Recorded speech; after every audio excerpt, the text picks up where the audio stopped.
All right, let's go. Ladies and gentlemen, welcome back to your favorite podcast. You know what we do. You know the name. Riffin with Griffin, yeah. Whoa, whoa, whoa. Yeah, yeah, yeah. With Griffin, Riffin with Griffin. with Griffin, yeah. Whoa, whoa, whoa, whoa, whoa. Yeah, yeah, yeah. Ladies and gentlemen, welcome back to Riffin with Griffin. And we back with a guest. I got a fabulous guest. I can't wait for you to hear the interview. I love this guy a lot. Mr. An0maly, hip-hop artist, political activist, just a great source of information. Agree or disagree, I like how he presents his information. So I have him on the podcast over Zoom. So that's pretty, it's a good one. I really enjoyed this. But once again, just everybody, welcome back to Riffin with Griffin. Woo, woo, woo, woo, woo.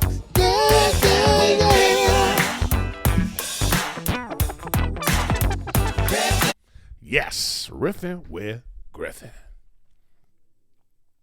Riffin with Griffin is brought to you by Ritual. We deserve to know what we're putting in our bodies and why. Ritual multivitamins are delivered to your door every month with key ingredients your body needs. Ritual is offering my listeners 10% off during your first 3 months. Visit ritual.com/Griffin to start your ritual today. All right, big shout out today to Helix Sleep. Take their 2-minute sleep quiz and they'll match you to the mattress that will give you the best sleep of your life. Find your perfect mattress at helixsleep.com/Griffin. Okay, so ladies and gentlemen, welcome to special Riffin with Griffin. I have a guest, and we're via Zoom right now. We'll find out all about him. But I'm actually a huge fan. Let's see. Let me go down it. Hip hop artist, common sense connoisseur, political activist. Is that a correct? Hey, whatever you want. Yeah. At this point, I'm like, I always say I'm not an activist, but I guess technically, I could. How about this? You're actively political. Right. It's all good.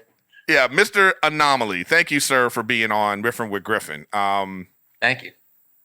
Yeah, man. Like I'm actually, like I was saying, like before we started recording, I was like, man, I'm actually a huge fan of yours, even though we're not necessarily in the same space politically. But like I often look at your videos, and it often gives me like I go, oh, okay, I didn't think of it that way, or it either strengthens how I already feel, or it gives me something else to think about, and I really enjoy that about what you do. Appreciate that. Yeah, I think that's what it's about too, is challenging your ideas and, hearing it from both sides. And sometimes for different countries, different groups of people, et cetera, people have valid perspective. There's that one meme I remember. It's like someone's looking at the number the one way, someone's on the other side, and they're seeing different things. So I think it's good to challenge yourself, which a lot of people try not to do. I think nowadays it's easy to stray away from that on both sides. Yeah, man, for sure. I mean, I totally, I totally agree with you. I feel like it's like we can't agree to disagree. It's like it either has to be agree with me and everything you say is terrible, and how can people live like that? I don't know. It's a terrible space to be in, and I think that's like prevalent in our country right now, or just when in terms of like social media and how we interact with each other. It's very all or nothing. Yeah, I think things have definitely gotten more. Certain people have gotten more sensitive, but also people can find their own kind of crew and crowd online. So it's easy to, just find people who agree with you for everybody. I have a question real quick. I don't want to interfere, but it took me off the screen. I don't know if that's going to mess with the recording. It don't matter. No, because I wanted you to see me. Okay. I wanted you to see you were because small on the side, so you're like, I want you to see the full me. You're like, you got to see. yeah. Because it was like so we could talk like yeah. This is some behind the scenes technical part of Riffin with Griffin. No, it's just to show me the full you. Like I said, you're a tall guy, so you're like, if you disagree with me too hard, remember I'm not this little figure at the side of the screen. I'm the real deal. So I know isn't it strange how people like when they see you in person, like I've been on TV for a while, like I was at Workaholics, I was on all these things, and then like I'm doing stand up, and then people walk up to me and they're like, whoa, bro, I didn't know you were this tall. You're way bigger in person. And you're just kind of like, I mean, I feel like ideas are the same way. You know what I mean? It's like when you get with somebody in person and it's a totally different interaction that people have with you when they go like, oh wow, because you're a tall guy too, right? You're a Yeah, I'm like 6'2", 6'3", and same thing. I'm always sitting down though. There's more Right, exactly. you standing up, so people should have known maybe. But it's with ideas too. I think when you're talking online, even myself, I think on Twitter, it's easy to just type things, right? You can say whatever you want, whenever you want. But if you're standing face to face with the person, it's definitely different. I think that's why podcasts have really taken off too. It's like long form, people having discussions that, a lot of people are chirpy online. But then when you have maybe the counter idea or someone else there, it's totally different energy, totally different feeling. For sure. How long have you had the hair? How long is that? How long is it? Is it years with the long hair? But when I started rapping when I was 18 or 19 on YouTube, it started getting pretty big, couple million views when I was like 19, just freestyling to Lil Wayne beats. And I had like the Bieber, like Beatles haircut. I thought it was the Beatles. Like I thought I was cool like the Beatles. And then Bieber came and then everyone's like, you look like Bieber, you look like Bieber. And so my hair was always sort of the thing, but it was never like a fashion statement. I just didn't know who I was and I didn't know how to cut it. Like I didn't have life experience to figure out different ways to put it. So for certain people, they thought it was like a real statement, but I was just kind of like smoking too much weed and just like, if it grows, it grows. That was kind of my whole thought on it. It's kind of similar now. So why are you keeping it now? Is it just like, is it out of pride or are you just like, because I feel like, are you the kind of person you're like, people are like, man, cut your hair. And then you're like, no, nobody tells me to cut my hair. I'm keeping my hair long, fools. No, I don't care. I think I'll cut it eventually, but it's kind of just, it's been this way for a while and it's comfortable, but it kind of like with my facial hair, like I do the same thing every couple months. I grow it out and then I cut it and I shave it all the way off. Like I don't just keep it. But every time I do it, people say, oh, you look better with it shaved. You look better with the mustache. So anytime you're kind of changing styles, you're always going to have people who like if I cut my hair, a bunch of people are like, oh, it looks so much better this way. And somebody will be like, oh, you look terrible. Like you should have kept it long. So you can never win. I don't care. I think that's my superpower. It's like, to me, it is what it is. I like to like body surf, hang out. It's not like a whole part of my identity. I guess it's just like comfortable. Like say, your mustache, like, it's like, I don't know. Yeah, and I just, I grew this like pandemic beard, and then once like, because like the pandemic hit, and I was like, oh man, and then you're just like, okay, why am I shaving, or why am I doing this? And so one day I shaved my face, like shaved everything off, and I looked crazy, like a crazy person, and then the next time I grew this beard, and then now I grew the beard, and everybody was like, ooh, I kind of like that, and now I look at my face and I feel like I should have always had a beard, you know what I mean? And so it's just like, this is how that sort of like shaped our new world right now, like how we're all different, you know what I mean? Did you see when the pandemic first hit, they were telling people to shave? They were like, yo, coronavirus could stick on your beard, like you should shave it all off. And you got the hipsters in Brooklyn that have like the long ones. They're like, they're choosing between life or death here. They're like, do I want to look fly or but I think and that's all, what, and that's all part of the misinformation that we'll get into. But like, I don't want it to all be like, because I tend to like get heavy all the time, and I watch you, so I know a lot of the things I see of you get heavy too. But there is this music side of you, and it's like you said, you were doing freestyles and rapping since you've been a youngster. So like what was your what started that? You know what I mean? Because it's always like, it's like always when like someone non-black starts rapping, there's always that stigma. True. So like, what was your influences? What made you get into it? And were you thinking about that at all, considering how thoughtful you are about everything else? I'm about to make myself whiter. It was Shel Silverstein's Where the Sidewalk Ends, like the rhyming poems when I was a kid that kind of inspired me to rhyme. So I'm going to take it to a whole new level of whiteness. But and then it was like Eminem, Dr. White.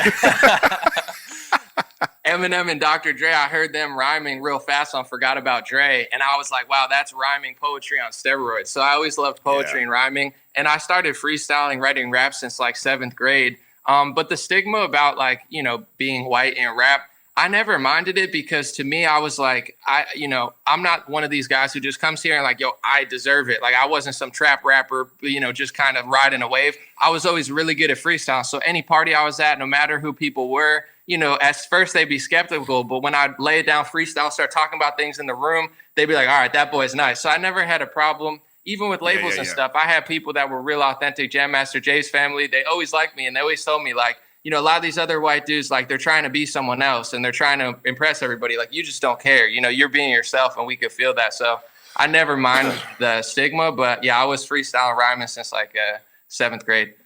Well, I think authenticity always shines through. I think our artistry, authenticity, no matter who you are, what you are, you know, you have that first initial where people go, who's this guy? And then after that, it's like, it's all on you. You know, and I think like Eminem has smashed that stereotype, his whole career. You know what I mean? Like, I don't think you can have a list of top 5 rappers of all time and Eminem is not in that list. So it's like you know what I mean? He's already smashed that. Crazy. His like the way he'd break down lyrics was crazy. His storytelling was crazy. And that's, to me, that's what it is. Like, of course, there's like a racial aspect to society. Everyone feels a certain way. But if you're good enough, everybody likes you. Like Luka Doncic in the NBA. Nobody cares that he's white. He's killing it. So, and that's everybody and everything. It's if you're good enough and you're real enough, I think you could break through and people will be like, all right, that person belongs here. Yeah, well, that's good. I was just curious if there's like, because I don't really care. I just was asking, like, because of like, know what little I know of you, but like, you think you know someone because of like what you see them do on the internet. Yeah. You know what I mean? And I just see you being like super thoughtful and like factual all the time. So I'm like, do you live your life like that? You know what I'm saying? Like, are you always careful? Are you always like thinking about not being misconstrued? Is that something that, like, what got you to that point? I used to only rap and I had labels interested because at the time, this isn't that big now, but I had a couple million views when YouTube was first starting out and they saw my Bieber type haircut and they're like, oh, this guy could be something. But they always were like, don't talk about politics, just talk about this. And they always tried to like change the narrative of who I was. And I was like, I never liked it. I never like fell for the bait. I was reading the contracts. I was smart enough to be like, how are you going to keep 85%? Like that don't make sense to me. Like they had crazy little traps for me. So I never really did it. I stayed on my own, dropped out of school, had to work, like a lot of struggling. But then I just kept kind of pushing. And the political angle came 2016. I actually was, more left leaning at the time. I didn't care about either side, but I thought Bernie Sanders seemed pretty authentic. And I hated how the media was kind of rigging it against him. Like, it's over. And I felt kind of cheated. I was like, listen, if she wins, she wins, but you're acting like it's over before it even started. And then I started taking a deep dive into the media manipulation. So that's when I kind of started pushing back against the grain and thinking like, all right, I think I should do my own narrative on this to try to, get my perspective. So it's not just what you're seeing in the Google searches. Oh, that's so interesting. 2016. But you feel like a forensic detective to me. You know what I mean? Like, I mean, honestly, man, like, I suggest everybody that's listening right now is go check out his page, regardless of your political leanings.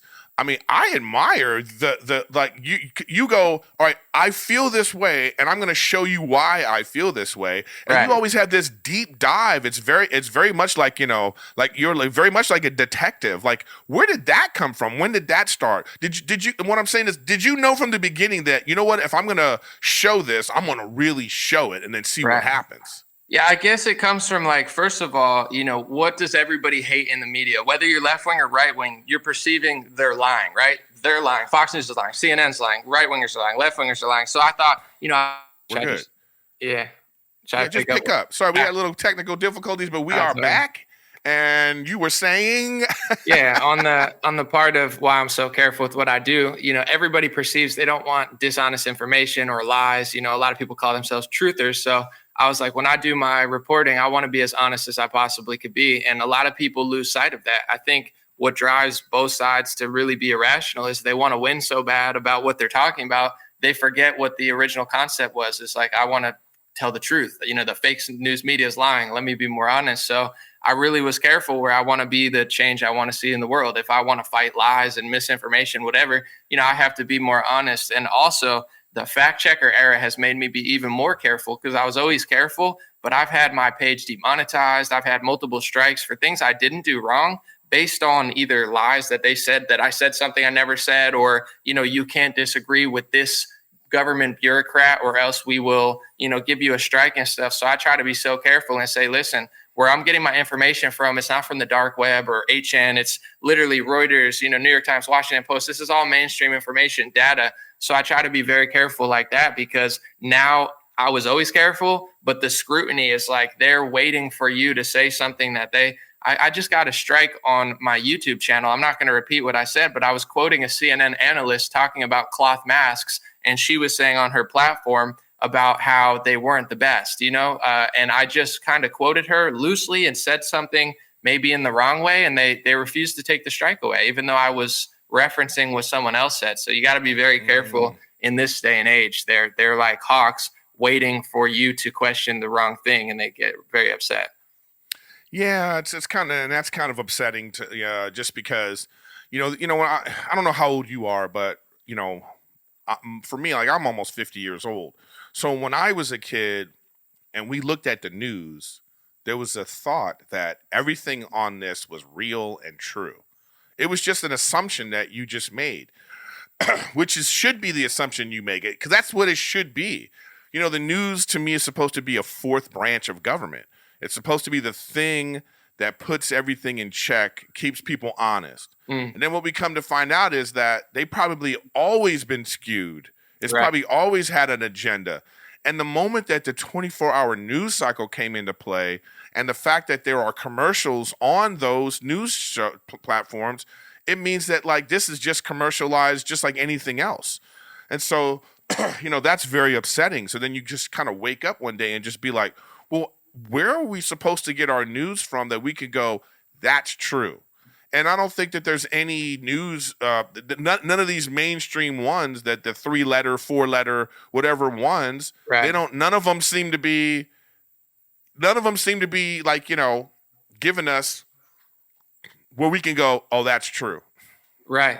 And it's all hyper sensationalized. So like, for instance, it's always like doom and gloom and, freaking people out, where even when you tell some really heavy stuff, if you were a good friend, you wouldn't tell your friend like, yeah, go cry and hate yourself for 5 days. You'd be like, no, it's going to be okay. You know what I'm saying? We're going to get through this. Right. So there's none of that sort of coaching for these, authority figures, where you have to understand not everybody's going to be able to handle this information. Even if it really is a crisis, you should be trying to keep people comfortable and make them feel good about it. So you got all these hyper sensationalized media freaking everyone out all the time. Everything's got to be the end of the world, because if it is, the ratings go up, and then in the commercials, they're selling whatever, depression pills. I always found that correlation interesting. It's like very depressing news. And then they're selling like depressants in the commercial section, where I was like, yeah, if I listen to your news all the time, maybe I would be that target audience, because you guys are miserable, and also like not very honest. Yeah, it's just it's tough, man. It's a tough road, because it also depends. Like, 'cause I'm sure someone listening might be like, well, what's their agenda? What? And it's like, that's where I think that when you have society in a state where you can't trust anyone, that's not a good society that's not good for information, and I think we're at that point right now. We're at that point where, like, I don't know where to get any information from, especially when it comes to this pandemic. It's like you want to go like, hey, where can I find out this? Where can I find out, what's in the vaccine? Because I need to know. What I'd like to know. Or hey, what are the numbers? Or like, what about obesity? What about like, they seem to like, there's nowhere to like honestly go and be like, oh, I know that this is correct. And it really sucks when it really sucks when you want to go to a place like the CDC. This is like supposed to be the Center for Disease Control, or the WHO, or the World Health Organization. You would like to think in your brain, if I go to that website, they're going to tell me the truth. Right. And we're set up in a state right now where you feel like, I don't even know if that's true. Do they have an agenda too? And it's just like, I don't know if I like the state of the media right now. Right. What's interesting about that too is a lot of people will say, because they've heard it so many times, the science is settled. You can't question the science. The experts agree. These are like sayings people say. If you listen to the World Health Organization, which for a while on Facebook, if you were to disagree with the World Health Organization, Facebook seemed to have partnered with them to basically say you're misinformation for disagreeing with them. But the World Health Organization came out recently and said, we don't believe at this time there's any evidence at all for booster shots in children.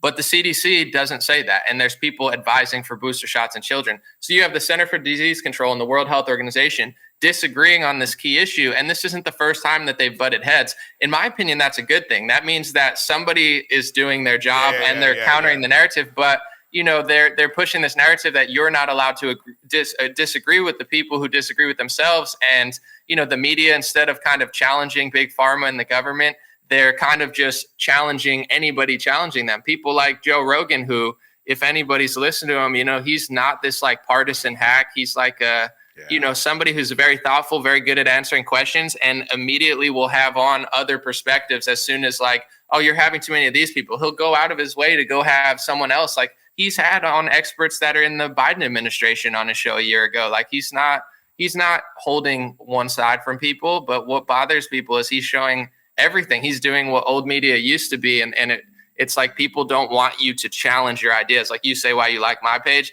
That's how I've learned so much. People are trying to pretty much eliminate that and be like, this is it.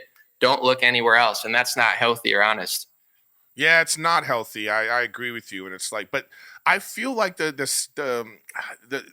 stigma though that people get, like for yourself, like I from following your page, I feel like now you're more conservative. Like you know what I mean? Like is that a fair assessment? Like, are you like a Republican? Are you like, libertarian? But I feel like you've moved more conservative. Right. Yeah. Any of those could do. I mean, I just kind of think for myself and do my own thing. But if, I would say certain things, I think libertarians are right on, certain things Republicans. But yeah, I lean more right, definitely, like smaller government, more personal freedom. And also, I think the Republican Party, weirdly enough, I think they used to be really closed-minded. In some ways they still are. But now it seems like, these are the people like trying to protect Joe Rogan and Dave Chappelle, even though Dave Chappelle's not even conservative. So it seems like they're on the right side of free speech and, preserving liberty. So yeah, that's a fair assessment. Well, I don't know if that's actually a fair characterization, because I feel like when you only have two major parties, okay, so then it's like, what room are you supposed to go in?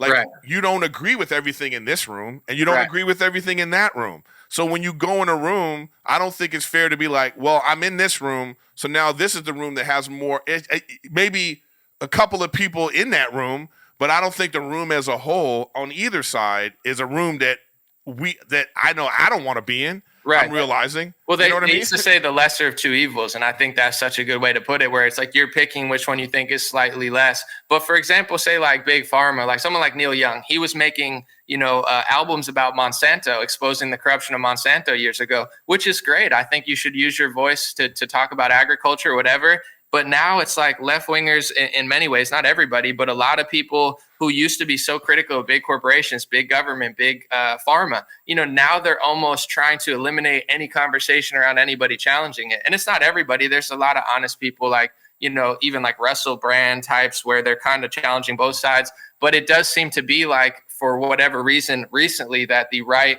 has been like, no, we can challenge it. We can question it. And the left has kind of slid. So I think it's cyclical. I think at certain points, depending who the president is, who's pushing which policy, like if it's George Bush doing it, Republicans are going to go along with it. If it's Obama, if it's Trump, people are going to go different ways. But recently, it just seems like, when I was young and I was more liberal leaning, I was like, this is freedom. I'm free of expression. They don't care. They're not like the Christians trying to shut me up. But now it's almost flipped, where it's like the left is like they're mad at The Office and things that everybody loved 5 years ago. So that's what I'm talking. It's not everybody or everybody's right or everyone's wrong, but I have seen this kind of shift into thinking that liberalism, which by definition means open to new ideas, means you have to be closed to new ideas. What I was saying earlier on the lines of what you're saying right now is like, I feel like there's a stigma right now that once you start letting both sides talk and investigate, then you get this sort of like conservative mark, this conservative like label, right? And I think that's what happens with like Rogan, where it's like, because he puts on who he puts on, all of a sudden that means that, okay, he's a right-wing nut, right? You know what I mean? And I think that, because to me, I feel like when you just have a two parties, if we had five parties, right, I think that because like what's crazy right now is I don't think anybody is truly Republican or Democrat in the traditional sense because you could be say pro life and you also want your gun. Right. You know what I mean? I think that's a real feeling. Right. I think it's like, I think you could be like, I don't like big pharma, but at the same time, I want to, let's do something for our homeless. Right. So I think that the problem, the pushback right now is that I think a lot of people are sitting in the middle, like, yeah, I kind of agree with some of the things you're saying, and I kind of agree with some of the things they're saying, but we get put in this fight, we get put in this match where you have to pick a side, right? And I don't like that. No, that's fair. I think I've seen it from both sides where I didn't really think about this much growing up because people didn't act this way, in my view. But, they call it like the NPC character, the non-playable character. Like when you subscribe to one side or the other, you just kind of keep repeating these 5 lines and you don't challenge yourself. Where when I came out in 2017, 18, and my whole video was, hey, I didn't vote for Donald Trump. I voted Green Party, right, in 2016. I've never voted Republican. Here's why I think the media is exaggerating about what he's doing. It blew up because I did it in such a chill way, and I got so much backlash from the left. And then in 2021, when I see Trump running around the country just selling vaccines, I don't care that he says he wants people to take them, but he stopped talking about, all this stuff we're dealing with. And he just kind of sounded like a pharmacy commercial to me. I'm like, it's one thing to sell your product, but I'm like, bro, you haven't said anything meaningful in a year. You sound like you work for Pfizer.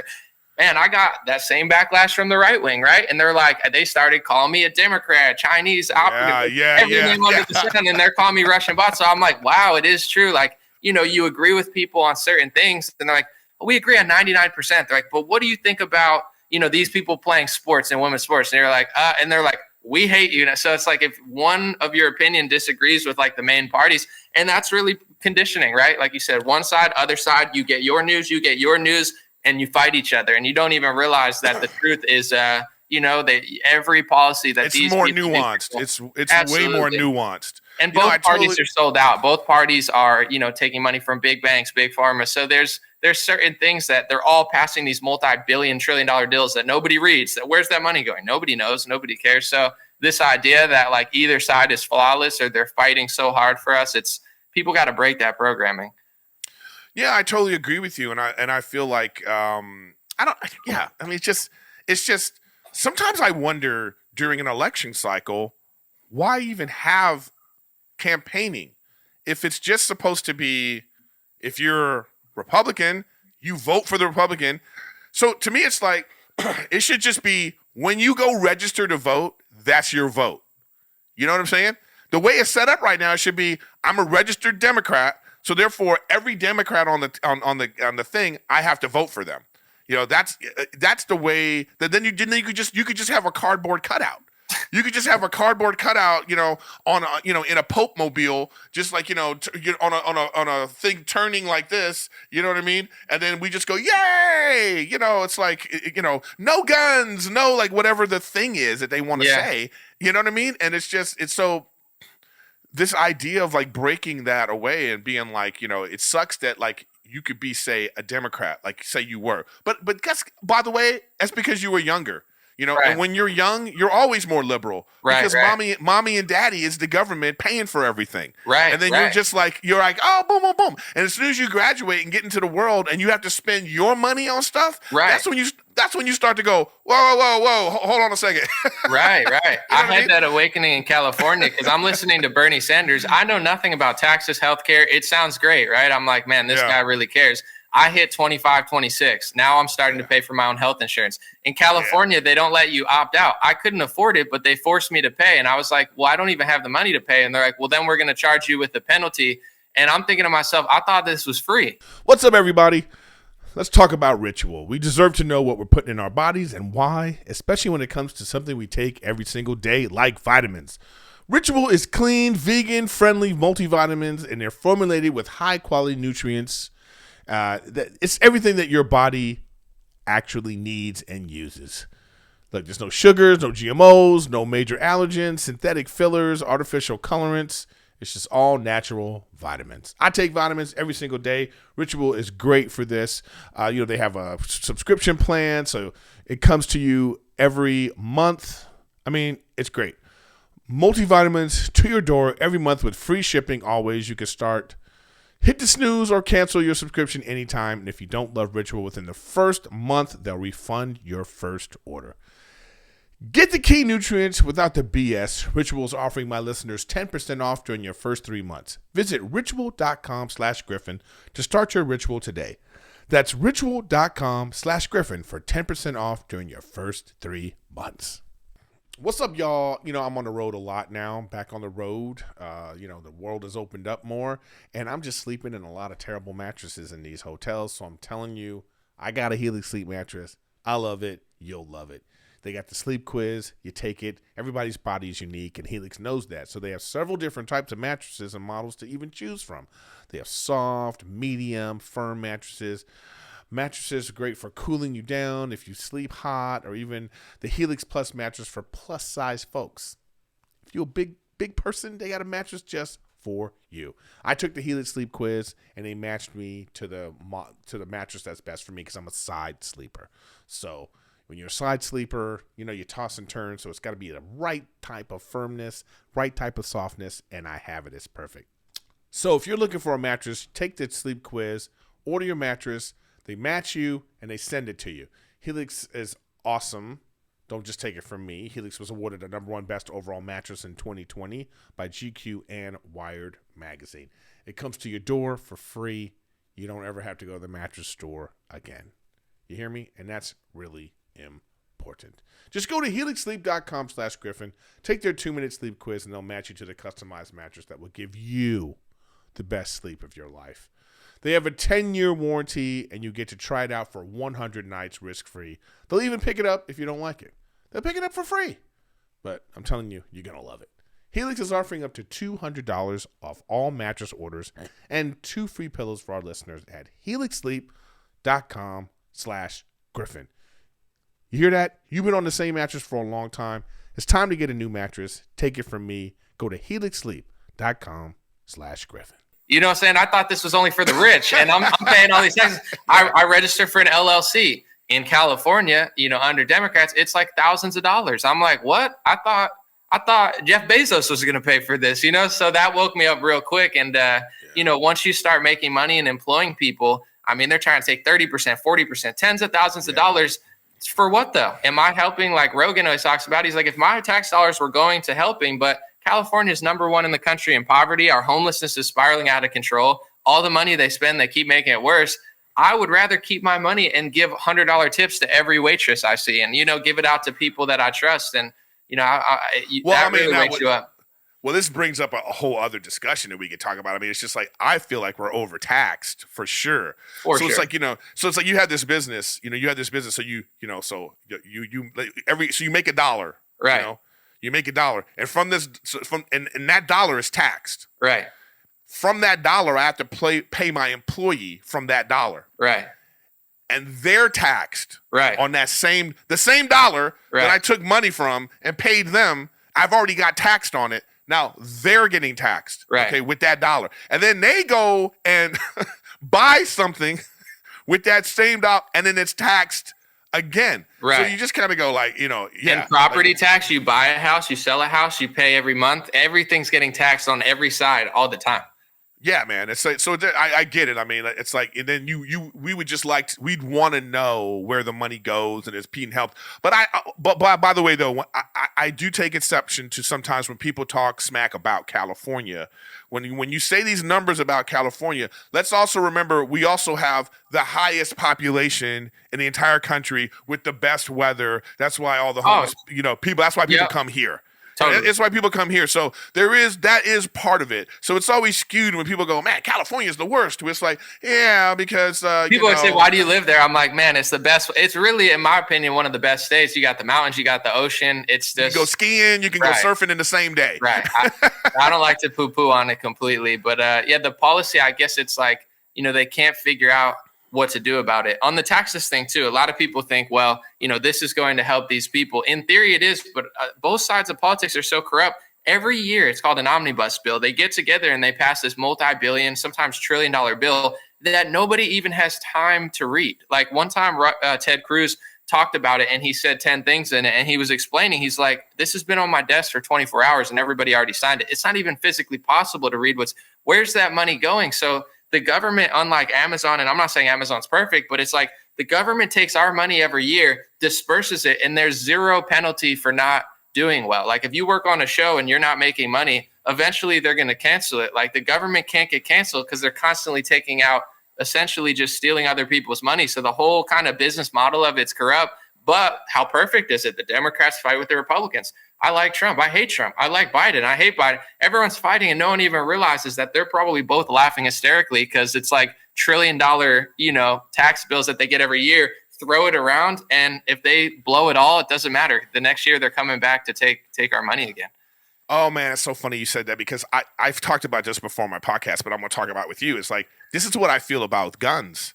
What you just said is like, as either these two political entities are fighting with each other, the person that's laughing the most is the gun company, because they're like, because my assertion is, why is that the only technology? In the same way that they held back electric cars for 35 years. Mm.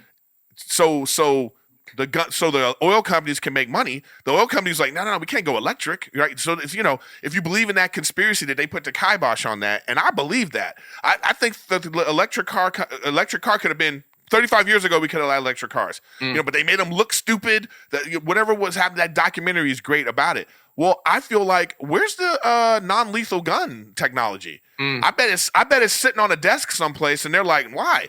It's cheaper to shoot little pieces of metal at each other and then and then fight about that. Whereas what I'm saying is like, if that's the only thing available, then yeah, a kid like that kid that went, got in, he went and shot people in self-defense. If that's the only option, then we can fight about that. But if there was another option available, if there was a non-lethal technology available, that an electric gun per se, then now you have an argument, because now you have like, well, you have a lethal weapon in your hand, and so the laws could change. Things would be different. I'm just saying, it's like, as we fight about this, I don't think we should fight. We should be calling for improvements. We should be calling for, like, don't take away the guns, but hey, do they have to be lethal?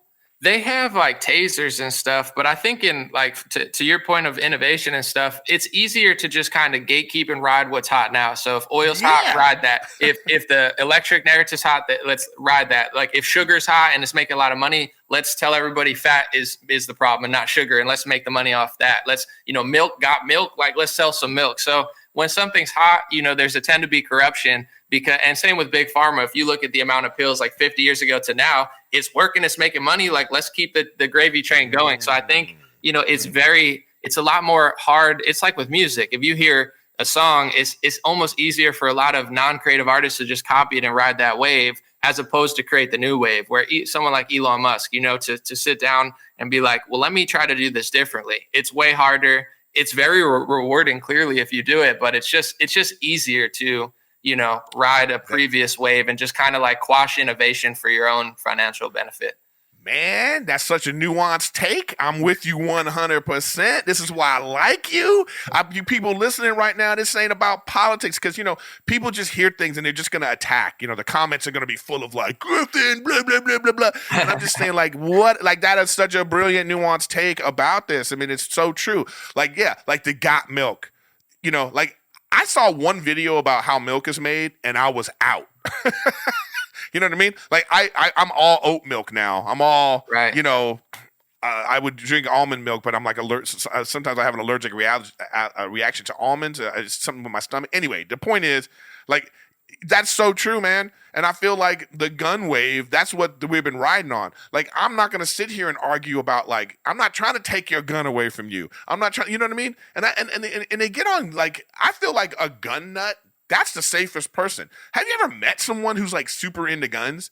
That person knows they're so safe. They're so like, they got it locked up. They know everything about it. That's the person I want to have a gun. Well, you know what I mean? Like a Rogan or Ted Nugent with guns. Yeah. Too, like I'm, in my personal life, it's not my favorite hobby, but I understand where it's like, if, governments in history have killed hundreds of millions of people. If your population is armed, you're better against a foreign country or your government, where it's like, it's just in the, like Australia, they took the guns and then they're, enforcing even crazier policies. So a lot of people on the right are like, well, this is why I like it, to defend myself if the police aren't there, or for your country to have more power against the government. On the milk thing, I just want to say real quick, like factory farming is disgusting. If you have a local farmer, that's great. And even that, there's nuance in that where it's like, yes, everybody needs to eat. So they're mass producing on a big scale, but there's got to be a better way to do this. There is a better way to do it, but it's cheaper and easier to just throw 10,000 cows in a small place, kill them, feed them with GMOs, pump their meat so it's bigger, and then like dole it out. So like the whole food industry is like disgusting at this point, but at the same time, I don't have to go hunt for myself, so I'm going to shut up about it. It's easy and convenient. So there's curses and blessings to that whole argument as well. Yeah, it's just like when you talk about like, why aren't there jobs here in the United States, and these jobs, when they say that the illegal immigrants come in or even legal immigrants come in and they do these certain jobs on farms and these kinds of things. And then, we talk about like, wages and stuff like that. The people forget that like, okay, well, do you want your Big Mac to be $50?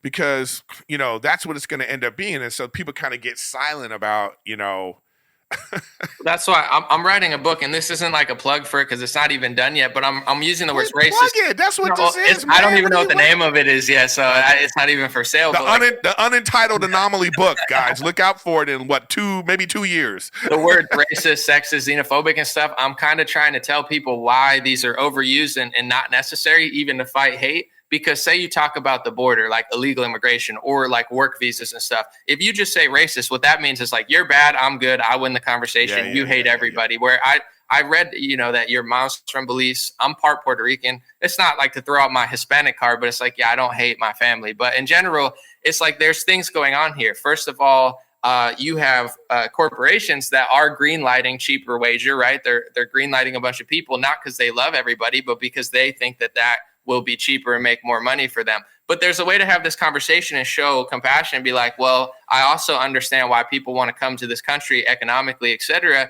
And we could get a lot done if people had conversations and talked about it without just throwing up these words or saying like, you're a bigot, you're an idiot. Like, and it's like, it reminds me of like kindergarten. You got 50-year-olds acting like high schoolers. And I'm like, wow, nothing gets done in this country because everybody's so defensive. Everybody's constantly like accusing people of stuff.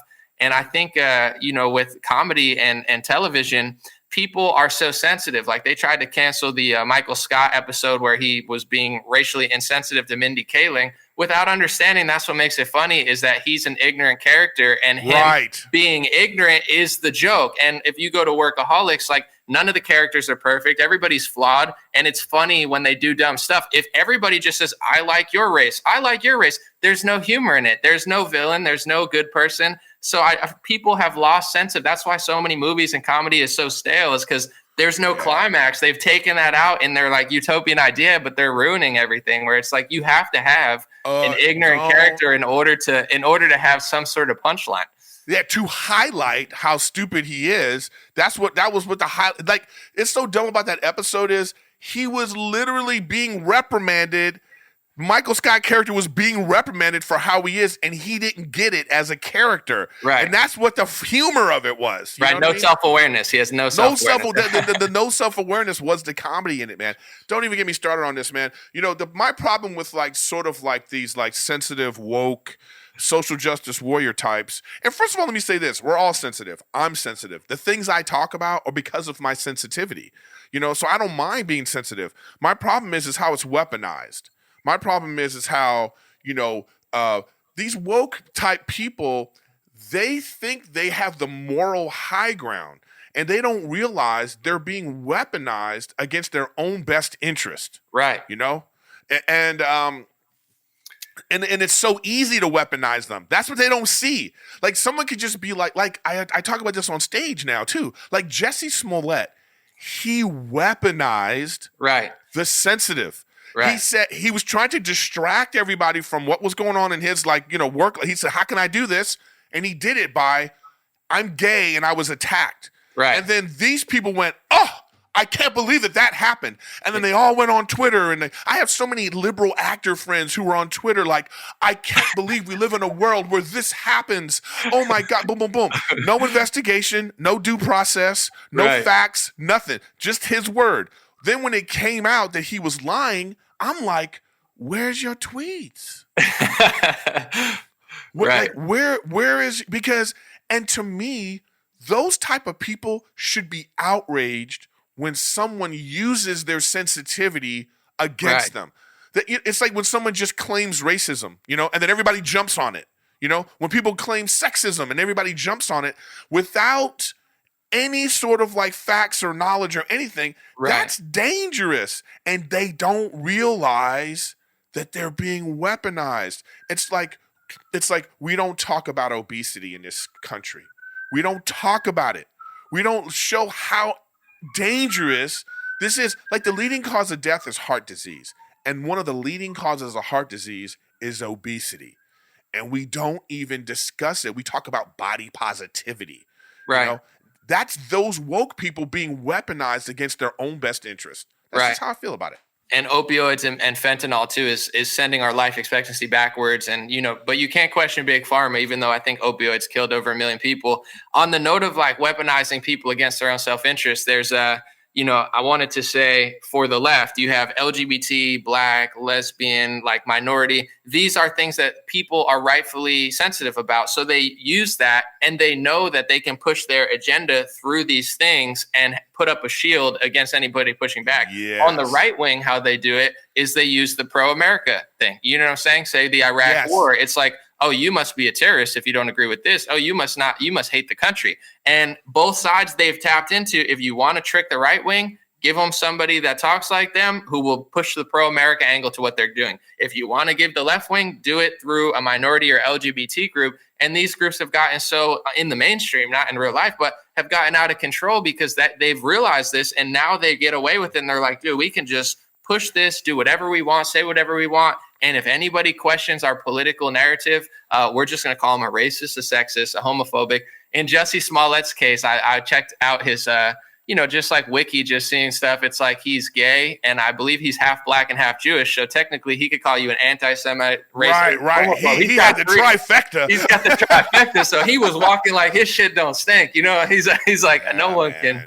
I felt like I was really disappointed because I felt like, all of these people that I know personally who were like on Twitter, like just like, speaking out against this. I thought, man, you don't realize how he took advantage of you. Right. He emotionally manipulated you. And that's what these woke people don't understand. They're being emotionally manipulated, right. and they're weaponized, Right. And it's just like, I think that's dangerous. You know what I mean? I just think it's dangerous. With comedy too, it's like, not only do you need a climax and a good and bad character and like somebody to look at and laugh at and be like, oh, he's the goofy one. But also, if you listen to anybody, whether it be like the most chill comedian who doesn't curse or like the craziest one who says the craziest stuff, what do you talk about in this world? You talk about race, you talk about religion, you talk about your wife, you talk about gender, you talk about different countries, you talk about experiences, you talk about ignorant people, you're ignorant, they're ignorant, you made a mistake, they made a mistake. That's what comedy is. There is no comedian that goes up there and just says like, I had a great day. Like, someone smiled at me, I smiled at them. They used my pronouns, I used their pronouns. And believe it or not, like, nothing happened. It's like there's no joke to that. I think the closest was like Chris D'Elia when he was like, I'm the only comedian that didn't have a bad childhood. He's like, my childhood was great. He's like, so I don't know what everyone else is talking about. It was funny. But there really is no punchline without the dynamics of the world. And it's not real. It's like telling kids, oh, we're going to defeat childhood bullying. They used to say that all the time. And then you grow up and you're like, man, adults are even bigger bullies than kids. So how are you going to stop the kids from bullying when you're 55 and you're not even stopping bullying? Like, it's just a fake like signal. I know it's been more challenging to do comedy just because I just think that people forget things like being facetious. That's part of comedy, Right. Like figures of speech people have forgot. Like, it's like people, they take everything so literal then attack your character. But it's like when I say to you, if I go like, yo man, give me a minute. Okay. What does give me a minute mean? Right. Does it mean a minute? Yeah. No, when I say give me a minute, it means I'm gonna need some time. That's what that give me a second. Nobody goes, these people that get sensitive, they're like, one, wow, you don't respect time. You don't respect my, it's like, no, that's just a figure of speech. I've used this example before too. It's like if you and I are driving down the street and we're running late, and then we hit some traffic, some really bad traffic. We don't know what's going on. And I turn to you and I say, man, there better be a dead baby up here. Like, do I want a dead baby up there? Yeah. No. It's just a way of saying, I hope something really super important is going on because we're going to be late. But people take your words and they forget that kind of stuff. They just take your words and they turn you into, well, this guy's condoning violence against babies. This guy is, this guy's a baby hater, or whatever they're going to turn it into. And that's what happens in comedy. You forget that, like you said, there's got to be a punchline. There's always going to be a butt of the joke. Right. All right. There's always going to be a butt of the joke. How hard it slapped is what people's sensitivity is tapping into. I think at the same time that they're trying to cancel and stuff, it's made people even bigger superstars because I'm sure a lot of Hollywood and a lot of mainstream comedy, like everybody's afraid to say anything. I mean, everybody has Twitter. You could watch what everyone said in 2012. This was a time when people were looser and, more risky, but now everyone's kind of playing it safe. So the people that are winning big are really the people that aren't playing it safe. You have a lot of new comedians who have grown their YouTube channel out of kind of joking about woke culture. People like Chappelle and Joe Rogan have exploded off of that. So there is room to grow. And I think it's way more popular. Like it's this minority of like executives and people, even in like San Francisco, New York City, like they don't realize that a lot of the country's not on their page. And even people who vote in similar fashions, like I have a lot of friends that lean left, like everybody's kind of like, if you're a real person in the real world and you have a family, a job, whatever, you don't have time to worry about things that people said like halfway across the country, like this oversensitivity. It's really just showing like how great it is for a lot of people because back in the day you had to hunt, you had to like do things or else you weren't eating at night. And now it's like I could blog and get Uber Eats on my phone and like complain about Rudolph or something. Like I have that time. That's a lot of time you got to do that. Well, I mean, I feel like you were even like how we were saying earlier about just like, how either side, they have their own version. Because first of all, I always say woke. Woke isn't just for the left, man. People use woke when they don't have the words to articulate their position. Right. Then they say woke. Either side could be woke. Like even you look at the January 6th, they think they're woke. You know what I mean? We're doing this because we're woke. And then the other side is like against it because they're, I mean, you know what I mean? So it doesn't, either side, they use this stuff against the other side and for comedy, for anything, even in politics, man, like there's this great YouTube clip of Trump at a rally. And I never forget it because he was sitting there and he was going, they told me to say drain the swamp. And I didn't like it at first. He's saying this. Like he's saying this to his fans, his supporters.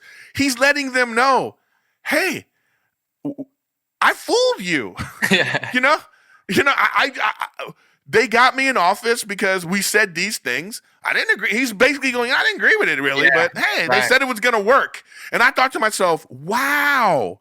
It's one of the things I actually really liked about the guy was like, he was so unconventional. He's the one like, he'll be like, well, you're fat, Ted Cruz. Yeah. You know what I mean? And you're like, facts. You're like, he is putting on the pounds, You know what I mean?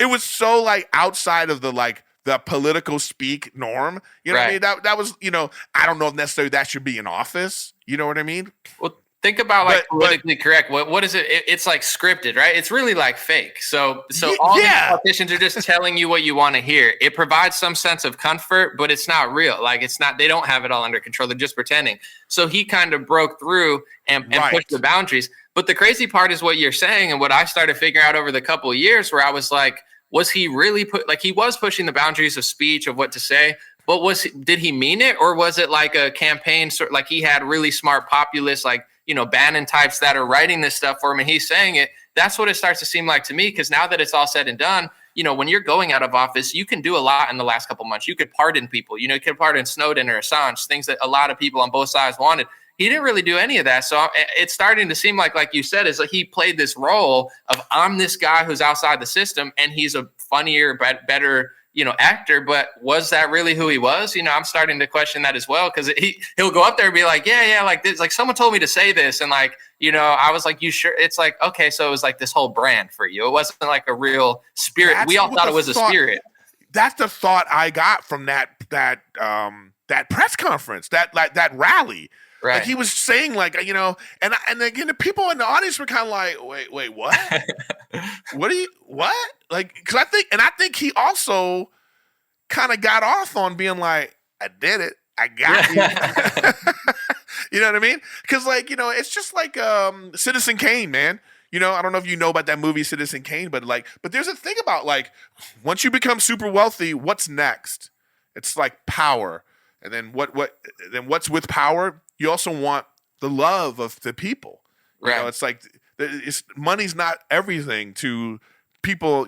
So I mean, it's crazy that he went from being like hanging out with rappers and people, people really loving him.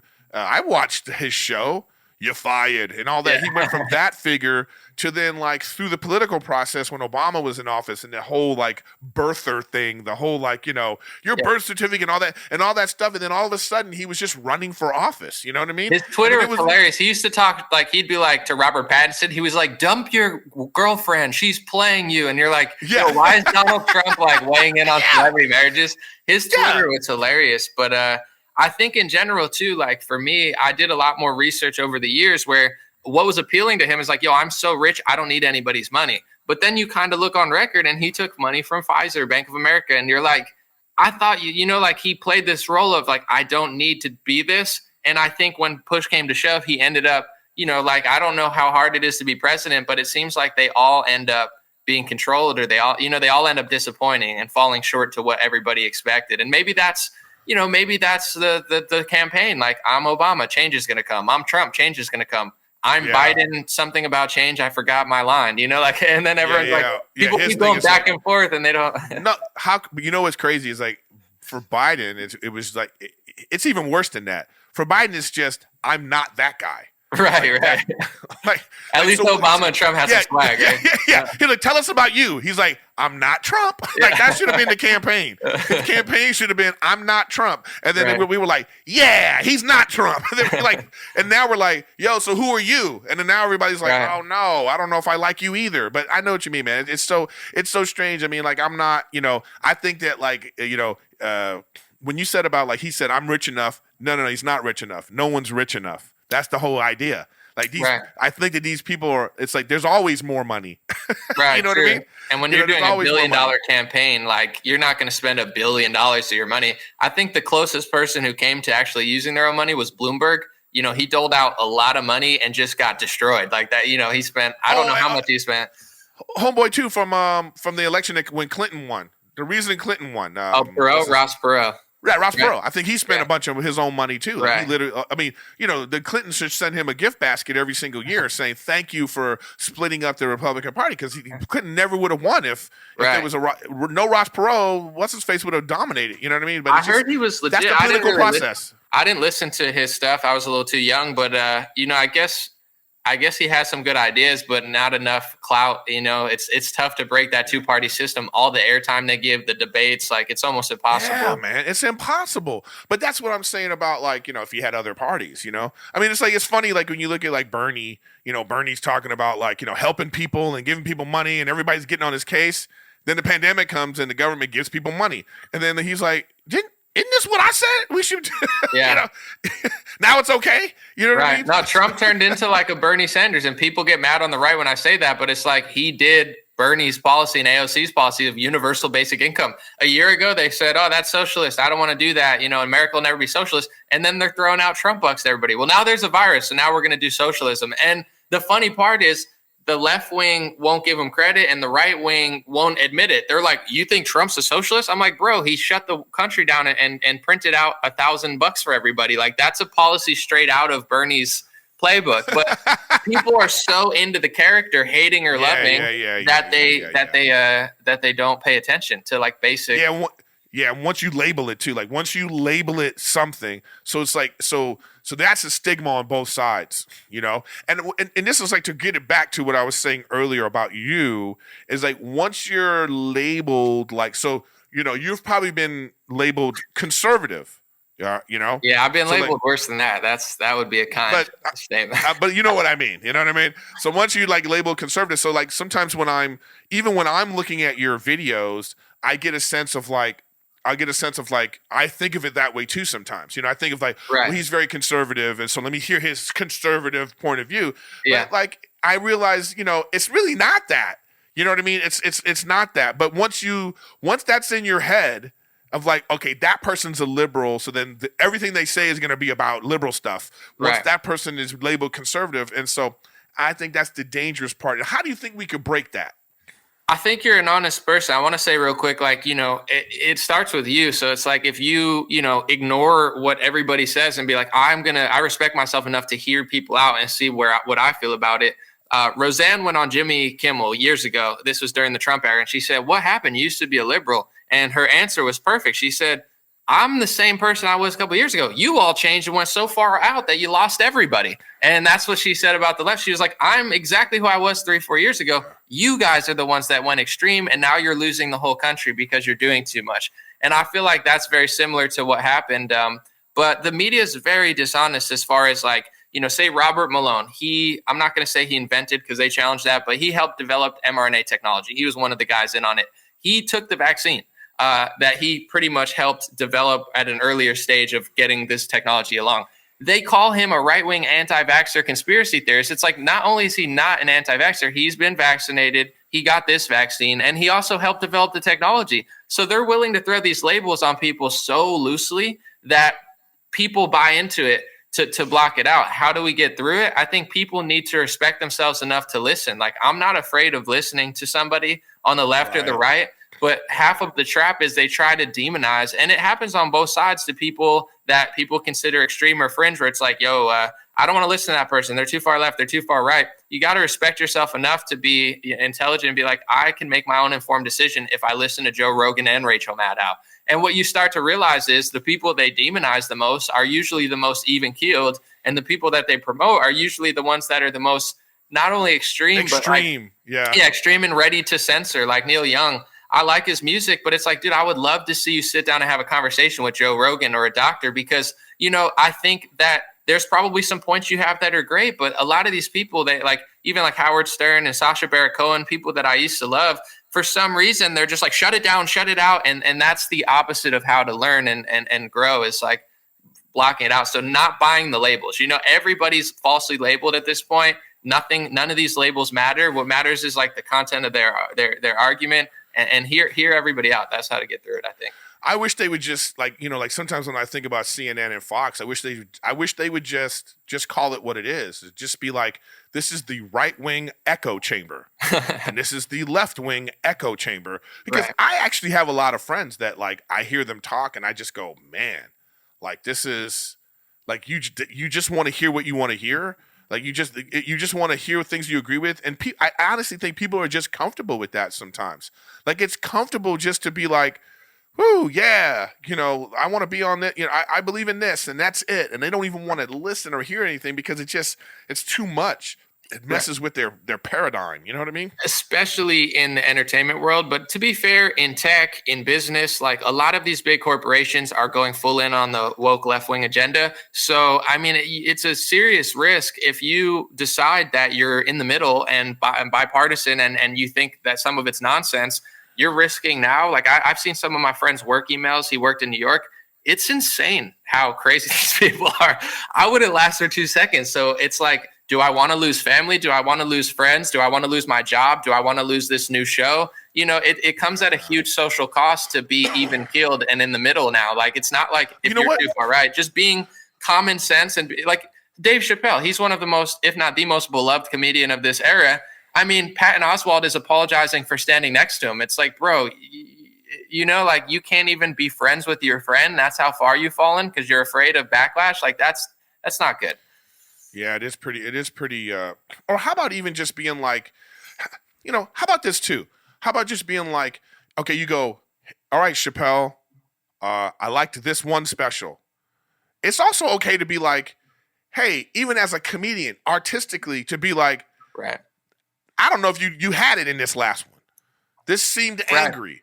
This seemed too much. It seemed like why still talk about this? Right. I think that's also okay, a point to have, but I'm not demonizing the guy. Right. You know what I mean? I'm saying like there's an artist, like, can I look at it just artistically and be like, this wasn't my favorite, and it's the reason why to me the backlash was so heavy is because it wasn't as funny. Like if it was more funny with the same subjects, I think people would be like, it's hard to say.